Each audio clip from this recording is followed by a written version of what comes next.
gimmicks. Yeah. No gimmicks, taking over, no limits. Motivation, the truth inside everything you are hearing. Important live, know you feel it. Wrestling is everything that we will know with special meaning. We on it live with no gimmicks. No gimmicks. What's good, everybody? It's your boy Toxman here once again, alongside my tag team partner Doug Clifford out there in Fernley, Nevada. Welcome to yet another episode of the No Gimmicks Podcast, broadcasting on the 3 and Out Radio Network. Dale, what's good, my man? Well, I would have liked to say the last pay-per-view for 2017 from the WWE, but really the only main good news about that is that AJ Styles is still WWE Champion, and we're hopefully done with Jinder Mahal.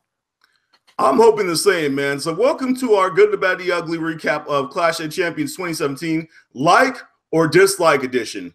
So in the main event, we had AJ Styles, the SmackDown WWE Heavyweight Champion, taking on Jinder Mahal. Dale, what was your like in this one? Oh, like I pointed out, it absolutely is the fact that AJ Styles is still the champion, and hopefully this means that he's going to carry the championship all the way into a Wrestlemania, because I think that's the point now. We're going to find out at Royal Rumble. I think a SmackDown guy is going to win Royal Rumble to figure out who's going to be the challenger there, because everything else is lining up on Raw. We know kind of how that one's working out. So definitely that's the like from this one, is that it's AJ Styles retaining the championship. Yes, sir. Without a shadow of a doubt, AJ Styles pretty much proves that miracles do exist by him being able to put on 2 solid matches against Jinder Mahal. You know, with that being said, though, I do feel that Jinder Mahal pulled his weight tonight in this match. For a dislike for this one for me, I would have to say I just felt that this match really drug on a bit longer than it should have. Dale, do you agree with that? I could say that a little bit. Kind of the dislike to me is this match just does not have a big fight feel to it. It was like everybody was excited for Brock Lesnar, AJ Styles, and that was a non-title match. It's like there was just no excitement for a match designed around the WWE Championship. Exactly. And talking about, you know, how things could possibly align, the big match that we all want to see for WrestleMania next year would definitely be Nakamura taking on AJ Styles. So let's just see if that happens, if we get that dream match there. So moving on to the next match from Clash of Champions 2017, we had Sami Zayn and Kevin Owens taking on, speaking of Nakamura alongside of Randy Orton. And we had Shane McMahon and Daniel Bryan both serving as special guest referees in this one. Dale, what's your thoughts on this one? Interesting concept. I don't remember too many times I've seen 2 referees work inside the ring in a match and basically try to say, I've got this half of the ring, you've got that half of the ring. So that was definitely pretty interesting. And it was kind of all building towards Daniel Bryan kind of trying to help out Sami and Kevin Owens. In the end, he did, but not, I think, as everybody was expecting. It was like to be a full-fledged 100% effort to get them to win. It was more that he just stepped in once Shane decided that he really wasn't going to allow Sami and KO to win the match. Okay, so as we discussed prior to this broadcast, I had said the one thing that I really disliked about this one was the booking of the show. Because the moment that they chose not to actually put this match at the top of the card as the main event, that kind of gave us the idea that nothing major was going to happen during this match. Of course, they're kind of teasing towards the Daniel Bryan eventual heel turn. And there have been rumors lately, as you had informed me, that, you know, if he gets approval from Dr. Maroon, he will actually be cleared to return to the ring, possibly in the near future. And we'll actually get to see him back in action for the first time in a few years. So any further thoughts on that, Dale? I don't know. It's like some people are starting to speculate that if Daniel is set on wrestling again, and I believe that Vince is really, this is kind of Vince's effort of Daniel's going to get the clearance from WWE, and he's going to come back at some point because Vince just can't allow Daniel Bryan's return match to be outside of WWE. Yes. So moving on to our next match from Clash of Champions 2017, we had the Bludgeon Brothers taking on Breezango. So now for this one, I have to just say, I absolutely love the Bludgeon Brothers, even if they do look like some sub-bosses from Mortal Kombat, you know, the fighting game that we enjoy playing. Dale, what's your thoughts on this one here? Yeah, I always liked Harper and Rowan. Nice to see them back again, especially just good to have Luke Harper back on TV. And right now kind of being in the middle of a push as they're trying to reestablish these two. One comment that I had seen online was someone saying that they felt like the Bludgeon Brothers was the re-attempt at doing the Ascension the proper way. I don't know what you think about that one, but I don't know. I just it's just very interesting. You kind of went into this one. It was like Breezango are hugely popular. It was like with the Fashion File segment. But you just came into this one, you're like, there's absolutely no chance they have to win this match because the Bludgeon Brothers have re-debuted, and you're not putting them on a pay-per-view to lose to Breezango. Right. Yeah, the booking in this one, you know, this whole entire storyline with Breezango and the whole briefcase with the two Bs and all that stuff, I just had to ask why. You know, it really was kind of a pointless storyline here. You know, they never figured out who exactly, you know, the attackers were. That was never clearly defined. You know, and then for them to get absolutely destroyed on a pay-per-view, you know, knowing that they had no snowball's chance in hell of winning against these two guys tonight, even, you know, like those who would possibly think, oh, the Ascension might possibly interfere in their behalf. They weren't winning tonight, you know, plain and simple. So I don't really quite get this one. Yeah, it's definitely interesting because it felt for so long that we had a possible end to it, and then it just kept going and going, and I kind of got the feeling that WWE, I don't know if they ever decided how they really wanted it to end, and now it kind of just seems like it ended. I don't know. It was like, so at this point you could say Fashion Files to be canceled? I guess so. Yeah. Moving on here to our next match from Clash of Champions 2017, we had Charlotte, the SmackDown Live Women's Champion, taking on Natalya. So for this one, I'd have to say I enjoyed some of the high spots from this match. I enjoyed Naomi's plancha down to, you know, everyone below, including, you know, the rest of the lumberjills, I guess you would say. That's what they call them when they have female lumberjacks. Plus, I like the moonsault that Charlotte attempted onto those, you know, lumberjacks down below. And I'm glad that she retained. Dale, what's your thoughts on this one? Absolutely. Charlotte retaining. Again, she keeps her momentum moving forward. I don't really know where the women's division on SmackDown is going, though, as we approach WrestleMania right now. There isn't really a strong number two on the SmackDown side to challenge Charlotte going into WrestleMania. Maybe it might pop out. It's like, it would be kind of interesting. It might be maybe Ruby Riott is like, you got a couple more months to kind of advance her, but really, are they going to make her first big match with Charlotte at WrestleMania? That kind of seems a little bit early there. So yeah, definitely agree with some of that. Is like, obviously Charlotte, a magnificent moonsault to the outside again, as she always does.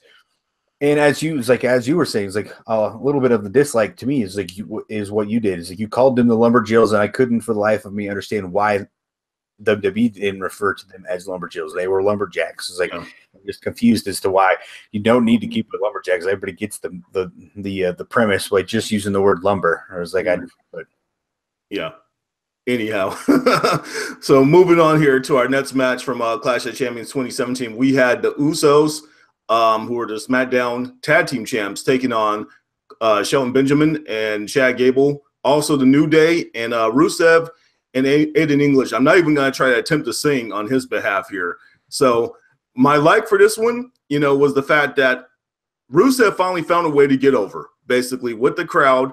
And, you know, it wasn't with Lana. It was with Aiden English, of all people. So, Dale, what's your thoughts on this one here? Rusev Day. Yeah. This is like, it definitely, I've never disliked Rusev. Always wanted him to try to get a better push. Seems kind of interesting that it's now coming this way, although they're still losing. But again, it's like, it does seem like the popularity of Aiden English and Rusev Day is picking up steam. We'll see where it goes. But again, Usos retained. They continue to march forward as the top team in WWE. So there we go.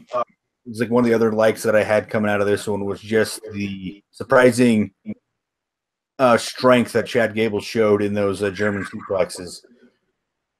Yeah. So I definitely like that one. Was like doing it to Big E and to Rusev was just very impressive. Yeah, he put on his own version of Suplex City. My goodness, man. And that roll up that he does, where he actually kind of rolls him up and then he does the bridging German suplex. Awesome, man. Just looks awesome.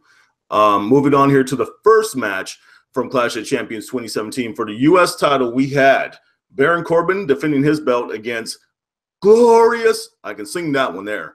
Bobby Roode taking on also Dolph Ziggler, who came out with no theme music tonight. So, Dale, what are your thoughts on this match here? Didn't think Dolph Ziggler was going to win. I thought it was going to be Bobby Roode. I felt like the title needed to come off Baron Corbin. Baron Corbin. Yep, now you heard me right. Baron Corbin. I don't know. It was like obviously they did a backstage segment about that. It was like him dropping the failing to cash in the Money in the Bank and now losing the U.S. Championship. I don't know. It was like I know he was a homegrown WWE talent, but he just feels like he's fallen short. But very, very surprised that Dolph Ziggler won here. I know that we were doing our end of the year look backs, and Dolph Ziggler's kind of fall from where he was last year was kind of reaching up there, and all of a sudden it's like he's going to end the year as a champion, and you're like, well, it's like I guess the year wasn't a complete waste after all. Yeah, we have to go back to the drawing board on that one, aren't we? So for this one, my dislike, I was just absolutely shocked as anyone else that Dolph Ziggler walked away with the U.S. title is, where does this leave Bobby Roode?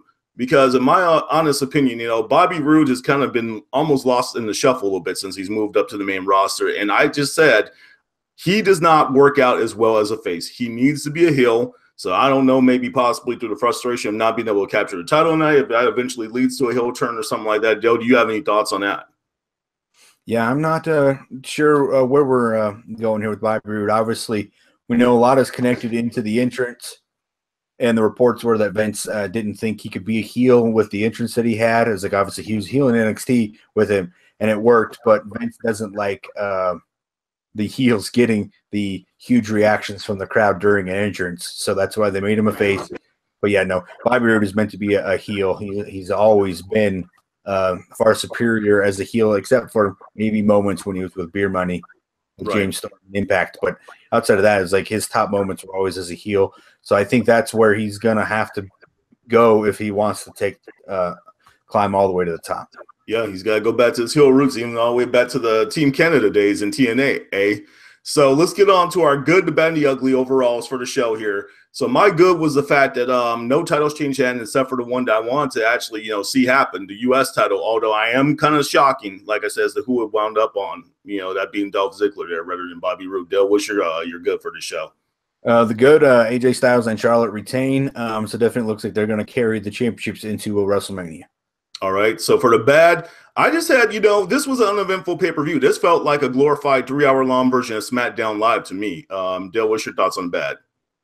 I'll say the bad is what you had pointed out. I think the main event needed to be the tag team match centered around Kevin Owens, Sami Zayn, and their issues with Shane McMahon, as opposed to the WWE Championship, although it's finally nice to see the WWE Championship back in the main event. Yeah. But this match just lacked the marquee as a Mm-hmm. Yeah. And I mean, for this one, for me, I would have to say, for the ugly, it would definitely have to be that bump that Aiden English took on his neck from that high angle bridging German suplex. That just looked sick. Dale, what's your thoughts on the ugly for this one? Oh, absolutely. That German that he took from Chad Gable, I definitely didn't. It was like it looked like he got folded up pretty well. Or the face plant that the Bludgeon Brothers gave to Tyler Breeze on the outside of the apron as well. I thought those were two good, solid moves, and more so the Tyler Breeze spot because, again, the apron stuff is not comfortable taking the bumps there. And then the Aiden English one is just because it definitely looked like he didn't take that fully kind of on the shoulders as opposed to it was more like neck and head area. He didn't protect himself well enough on that one. So now we've got to your favorite part of the broadcast, Dale. So overall, on the no gimmick scale, what do you give Clash of Champions 2017? Well, Backlash, I think, is by far probably the worst pay-per-view of the year, which I think I graded that at around a 2.5. And that was just mainly because I couldn't get over the fact that Jinder Mahal became WWE champion. So it was like AJ Styles retains championship. You kind of have some good things going in the direction of the tag team stuff with Kevin Owens and Sami Zayn. I'll go 2.75. It wasn't great, but it definitely wasn't the worst thing coming from WWE. So for the first time ever, I'm not going to try to one-up you or go one below you. I am going to give this the same exact grade. That's what I had written on my my piece of paper there that I took in my notes. 2.75 for this show here. You know, the good stuff, I would say definitely, like you said, the tag team scene actually looks pretty good, you know, with the exception of Breezango. I'm not sure exactly what's going to happen with them. It'll be interesting to see what happens in the women's division. I'm liking the fact that AJ kept the title and, you know, keeping his momentum going into the Royal Rumble and WrestleMania for next year. So, hey, one thing is for sure. We could sit here and talk about Clash of Champions 2017 all night long, but we're not going to. So thank you for joining us for this good, the bad, and the ugly recap, like or dislike edition for Clash of Champions 2017. We are no gimmicks, no image, all wrestling all the time. Please subscribe, like, comment, and share our videos. No gimmicks. Yeah.